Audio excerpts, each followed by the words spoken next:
আমাকে মাজার পূজারি ট্যাগ লাগিয়েছেন, জুলুম করেছেন, কিয়ামতের মাঠে এটার জবাব আপনাকে দিতে হবে।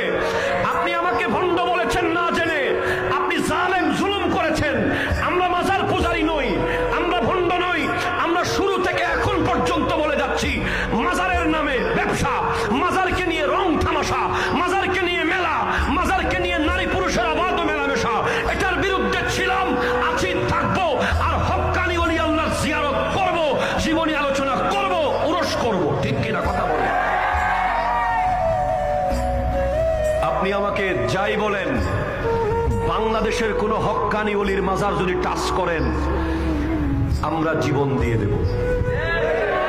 আপনি ভণ্ডের মাজার ভাঙতে গিয়ে আবার যদি হক কোন বলির মাজার তো দূরের কথা, এলাকায়ও যদি টাচ করেন, আমরা জীবন দেব। হাত তুলে বলেন ঠিক কিনা, জোরে বলেন।